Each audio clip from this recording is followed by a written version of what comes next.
आज है 1 नवंबर 2023 दिन बुधवार। Welcome back to clean news UP. चलिए देखते हैं उत्तर प्रदेश की 25 फटाफट बड़ी खबरों को। इससे पहले आप न्यूज को कहां से देख रहे हैं हमें कमेंट में बताना बिल्कुल ना भूलें। साथ ही हमारे फेसबुक पेज को भी फॉलो करें। फेसबुक पेज का लिंक डिस्क्रिप्शन में दिया गया है। दीपावली पर उज्ज्वला योजना की 1.75 करोड़ लाभार्थियों को मिलेगा मुफ्त सिलेंडर।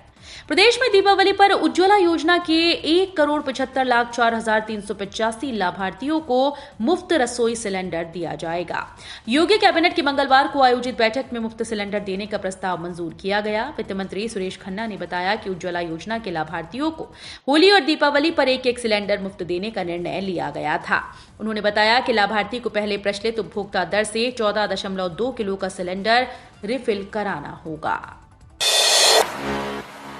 यूपी में पैरामेडिकल कोर्सेज के लिए अलग काउंसिल का गठन शुरू, कैबिनेट दे चुकी है मंजूरी। यूपी में पैरामेडिकल कोर्सेज के लिए अलग से काउंसिल के गठन की प्रक्रिया शुरू की गई है। यही काउंसिल सभी पैरामेडिकल कोर्सेज के पंजीकरण और नियमन के कार्य को देखेगी। State allied and health care council नामक इस संस्था के गठन के लिए पहले अध्यक्ष की खोज की जाएगी। इसके लिए प्रदेश सरकार ने प्रमुख सचिव चिकित्सा शिक्षक की अध्यक्षता में 6 सदस्यीय कमेटी गठित कर दी है। काउंसिल में अध्यक्ष के अलावा पैरामेडिकल के 10 ट्रेड से जुड़े 2 प्रतिनिधि शामिल होंगे।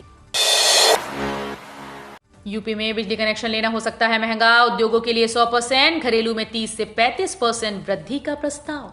उत्तर प्रदेश में उद्योगों को दिए जाने वाला बिजली कनेक्शन महंगा होने की प्रबल संभावना है। पावर कॉर्पोरेशन की ओर से नई कॉस्ट डेटा बुक में उद्योगों के कनेक्शन में करीब 100% की वृद्धि प्रस्तावित की गई है, जबकि आमजन यानी घरेलू उपभोक्ताओं के कनेक्शन में 30 से 35% की वृद्धि प्रस्तावित है। हालांकि घरेलू कनेक्शन की दरों में वृद्धि की संभावना नहीं है। बिजली कनेक्शन और उपभोक्ता सामग्री की दरों को निर्धारित करने वाली नई कॉस्ट डेटा बुक को लेकर सोमवार को आयोग सभागार में electricity supply code review panel sub committee की बैठक में चर्चा की गई। दिवाली से पहले राजधानी बसेस का किराया 10% सस्ता। उत्तर प्रदेश परिवहन निगम ने दीपावली से पहले यात्रियों को सस्ते किराए की सौगात दी है। रोडवेज की राजधानी बसों का किराया 10% कम किया गया। ये मंगलवार सुबह से लागू हो गया। इसका सबसे अधिक लाभ लखनऊ और दिल्ली आने जाने वाले यात्रियों को होगा। बरेली रीजन में 11 राजधानी बसेस का संचालन दिल्ली और लखनऊ के लिए किया जा रहा है। बरेली रीजन में अभी तक राजधानी बस से कौशाम्बी जाने के लिए 442 रुपए देने पड़ते थे, मगर अब 408 रुपए किराया देना होगा। सैमसंग पर मेहरबान हुई यूपी सरकार, 15 साल में 1751 करोड़ मिलेंगे। एलजी को भी मिलेगी राहत। योगी सरकार यूपी में भारी निवेश करने वाली सैमसंग पर मेहरबान हो गई है। सैमसंग और एलजी कंपनीज को भारी रियायत देने का फैसला हुआ। इससे संबंधित प्रस्ताव को मंगलवार को योगी कैबिनेट ने मंजूरी दी। सरकार सैमसंग इलेक्ट्रॉनिक कंपनी को ग्रेटर नोएडा को 1751 करोड़ रुपए की सहायता देगी। ये वित्तीय सहायता अगले 15 सालों में मिलेगी। डिप्टी सीएम ब्रजेश पाठक ने की घोषणा, टप्पल में बनेगी 100 बेड की क्रिटिकल केयर यूनिट। प्रदेश के उप मुख्यमंत्री ब्रजेश पाठक ने 30 अक्टूबर को पनेठी स्थित स्वास्थ्य केंद्र पर स्वास्थ्य सुविधाओं की समीक्षा की। उन्होंने सड़क दुर्घटनाओं में होने वाली मौतों पर चिंता व्यक्त करते हुए कहा कि यह आंकड़ा महामारी से होने वाली मौतों से कहीं ज्यादा है। यदि घायल मरीज को समय से इलाज मिल जाए तो हम सड़क दुर्घटनाओं में होने वाली मृत्यु दर को काफी हद तक कम कर सकते हैं।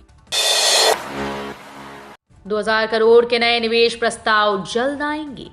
त्रिशुंडी औद्योगिक क्षेत्र में एसएलएमजी बेवरेजेस प्राइवेट लिमिटेड के बॉटलिंग प्लांट के उद्घाटन कार्यक्रम के दौरान मुख्यमंत्री योगी आदित्यनाथ ने कहा कि जल्द ही अमेठी में 2000 करोड़ रुपए के नए निवेश प्रस्ताव आएंगे। अमेठी में यूपीसीडा के माध्यम से प्रस्ताव मिले हैं, भूमि आरक्षित हुई है, जल्द ही कार्य शुरू हो जाएगा। योगी का खौफ, चीनी जब्ती की चेतावनी के बाद 5 दिन में शुगर मिलों ने कर दिया करीब 300 करोड़ का गन्ना भुगतान। मुख्यमंत्री योगी आदित्यनाथ की चेतावनी का असर दिखने लगा है। 5 दिन पहले सीएम ने बागपत की एक सभा में वेस्ट यूपी के शुगर मिलों के प्रबंधकों को चेताया। कहा कि अगर नए पेराई सत्र से पहले बीते सत्र के गन्ने का बकाया भुगतान नहीं किया तो उनकी चीनी को जब्त कर सरकार उसकी बिक्री करेगी और किसानों को भुगतान कर देगी। जिसके बाद करोड़ों रुपए दबाए बैठी शुगर मिलों ने भुगतान करना शुरू कर दिया। मेरठ की किनोनी ने 182 करोड़ और मुजफ्फरनगर की भैसाना शुगर मिल ने 112 करोड़ का भुगतान कर दिया है। रमईपुर से आटा तक रिंग रोड के टेंडर खुले, मार्च से निर्माण, सड़क के अलावा पुल भी बनेगा। कानपुर में रिंग रोड योजना के पैकेज 2 के तहत रमईपुर से उन्नाव जिले के आटा तक निर्माण के लिए टेंडर खुल गए। निर्माण की जिम्मेदारी Hillways construction company private limited को मिली।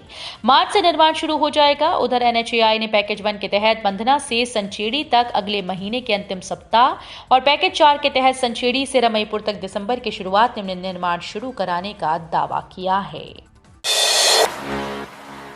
IIT कानपुर 1000 से अधिक IPR फाइलिंग, 400 स्वीकृत पेटेंट करने की उल्लेखनीय उपलब्धि।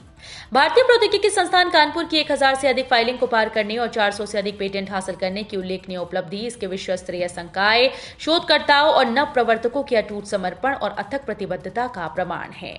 ये उल्लेखनीय मील का पत्थर ज्ञान को आगे बढ़ाने और नवाचार की सीमाओं को आगे बढ़ाने में संस्थान की उत्कृष्टता की प्रतिबद्धता को रेखांकित करता है। संत रविदास शिक्षा योजना के तहत गरीब बच्चों को हर महीने मिलते हैं इतने रुपए। संत रविदास शिक्षा सहायता योजना की पात्रता की अगर बात करें तो इस योजना का लाभ केवल पंजीकृत श्रमिकों के बच्चों को ही मिलेगा। 25 साल या इससे कम उम्र के बच्चों को किसी भी कक्षा में एडमिशन लेने पर सरकार की तरफ से मासिक सहायता दी जाती है। हालांकि अलग अलग क्लास के लिए राशि भी अलग अलग है। जैसे 1 से 5 तक के बच्चों को हर महीने 100 रुपए, 6 से 8 तक के बच्चों को 150, 9वीं और 10वीं की पढ़ाई के समय 200 प्रति महीने, 11वीं और 12वीं में 250 रुपए प्रति महीने है। वेस्ट यूपी में फिर बदलेगा मौसम, हल्के बादलों के बीच बढ़ा प्रदूषण। सुबह और रात को सर्दी की आमद के बीच मेरठ सहित वेस्ट यूपी का मौसम एक बार फिर से बदलने जा रहा है। 1 नवंबर से पहाड़ों पर पश्चिमी विक्षोभ दस्तक देने जा रहा है, जिसका असर 3 नवंबर तक रहेगा। इस दौरान न केवल हल्के बादल छा सकते हैं बल्कि प्रदूषण का ग्राफ भी तेजी से ऊपर जाएगा। सुबह के वक्त धुंध की स्थितियां बन सकती हैं, कुछ हिस्सों में हल्की बूंदाबांदी के आसार हैं। मौसम विभाग के अनुसार मेरठ में दिन का तापमान 31.3 और रात का 15.6 डिग्री सेल्सियस रिकॉर्ड हुआ, जो सामान्य से 2 डिग्री सेल्सियस अधिक है। पढ़ाई लिखाई और अनुशासन में अव्वल निकले पूर्वांचल के स्कूल। पढ़ाई लिखाई और अनुशासन जैसे मानक पर पूर्वांचल के सरकारी स्कूल अव्वल हैं। बेसिक शिक्षा विभाग की अगस्त सितंबर महीने की रैंकिंग में मध्य और पश्चिमी उत्तर प्रदेश के जिलों के स्कूल रैंकिंग में पीछे दिखाई पड़ रही हैं। प्रदेश के 823 विकास खंडों की ताजा रिपोर्ट में टॉप 10 में सिर्फ पूर्वांचल के ब्लॉक को जगह मिली। उसमें भी बलिया के 2 ब्लॉक बैरिया और मनियार क्रमशः पहले और दूसरे, जबकि बेलहारी 9वें स्थान पर है। नेताजी का सैफई में बनेगा भव्य स्मारक, 22 नवंबर को जन्मदिन के अवसर पर होगा शिलान्यास। सपा अध्यक्ष अखिलेश यादव ने बताया कि 22 नवंबर को नेताजी के जन्मदिन के अवसर पर स्मारक का शिलान्यास किया जाएगा। ये स्मारक जहां नेताजी के समाधि स्थल से जुड़ा होगा, वहीं उनके जीवन की सभी महत्वपूर्ण घटनाओं को वहां उकेरा जाएगा। प्रदेश में 1 जनवरी से पदोन्नत होंगे 97 IAS अफसर, 4 अधिकारी प्रमुख सचिव और सचिव बनेंगे। प्रदेश में 1 जनवरी से 97 IAS अधिकारियों को पदोन्नति व उच्च वेतनमान मिलने की पूरी संभावना है। इसमें से 4 अधिकारी प्रमुख सचिव और 17 सचिव बनेंगे। मुख्य निर्वाचन अधिकारी नवदीप रणवा, उत्तर प्रदेश राज्य विद्युत उत्पादन निगम व पारेषण निगम के प्रबंध निदेशक P गुरुप्रसाद, आयुक्त अलीगढ़ मंडल रविंद्र और आयुक्त राष्ट्रीय राजधानी क्षेत्र संयुक्ता समझदार प्रमुख सचिव बनेंगे। धामपुर चीनी मिल के गन्ना पेराई सत्र का पूजन के साथ शुभारंभ।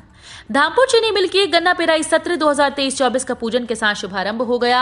मिल के MD Kunwar Goyal, Gaurav Kunwar Ishan Goyal, unit head Subhash Pande, GM गन्ना ओमवीर सिंह, ADM विनय कुमार सिंह, SDM मोहित कुमार सिंह, भाजपा जिलाध्यक्ष भूपेंद्र चौहान, पालिका अध्यक्ष चौधरी रवि कुमार सिंह आदि ने पूजन कर पेराई सत्र का शुभारंभ किया। मिल में सबसे पहले बैलगाड़ी कृषक विनोद कुमार ग्राम दौलतपुर, ट्रिपलर किसान विजयपाल सिंह ग्राम जैतरा, ट्रॉली कृषक सुभाष कुमार ग्राम चकराजमल, ट्रक ड्राइवर भोले सिंह का स्वागत किया गया। 8 फीट ऊंचे सोने के सिंहासन पर विराजेंगे रामलला, 15 दिसंबर तक पूरा हो जाएगा सिंहासन का काम। नए मंदिर में भगवान श्री राम 8 फीट ऊंचे सोने के सिंहासन पर विराजमान होंगे। इसके लिए राजस्थान में संगमरमर का सिंहासन तैयार किया जा रहा है। इस सिंहासन पर सोने की परत चढ़ाई जाएगी। ये 15 दिसंबर तक अयोध्या पहुंच जाएगा।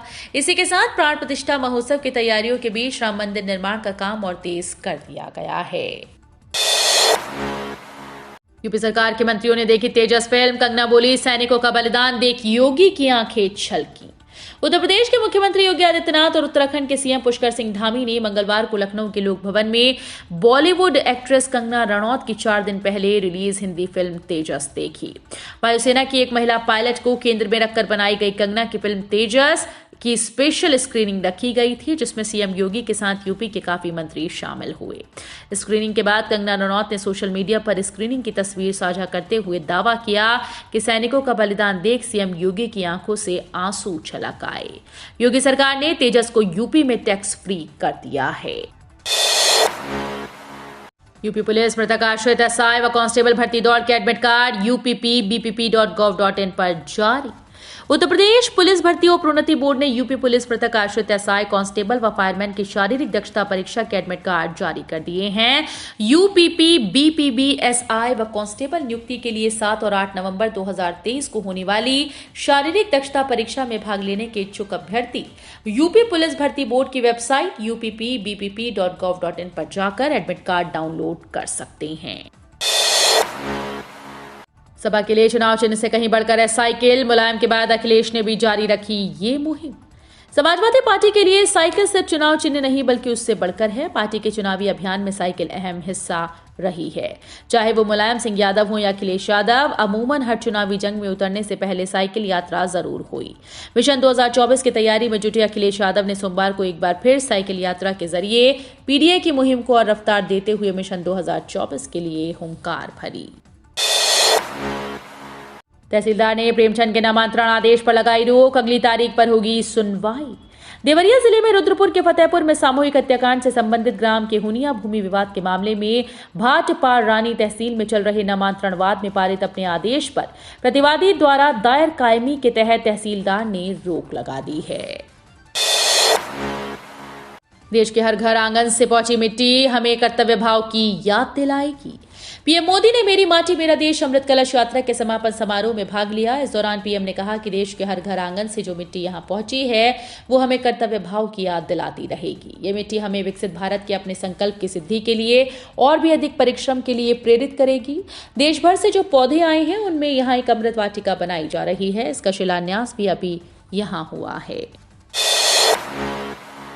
अखिलेश यादव का भाजपा सरकार पर गंभीर आरोप, मेरे फोन टैप करवाकर जासूसी की कोशिश कर रही सरकार। सपा अध्यक्ष और पूर्व मुख्यमंत्री अखिलेश यादव ने कहा कि सरकार उनके फोन की टैपिंग कराने की कोशिश कर रही है। संबंधित कंपनी ने संदेश भेजकर उन्हें सतर्क भी किया। अखिलेश ने कहा कि इस मामले में वो कोई एफआईआर दर्ज नहीं कराएंगे, लेकिन इसकी उच्च स्तरीय जांच होनी चाहिए। 18 लाख से अधिक दीपों की खेप अयोध्या के घाटों पर पहुंची। स्थानीय कुम्हारों से खरीदे गए दिए। दीपोत्सव 2023 में राम की पैड़ी सहित 51 घाटों पर 21 लाख दिए जलाकर नया विश्व रिकॉर्ड बनाया जाएगा। इसके लिए 25,000 वॉलेंटियर 24,50,000 दिए सजाएंगे। अभी तक घाटों पर सजाने के लिए 18,50,000 दिए की खेप पहुंच चुकी है।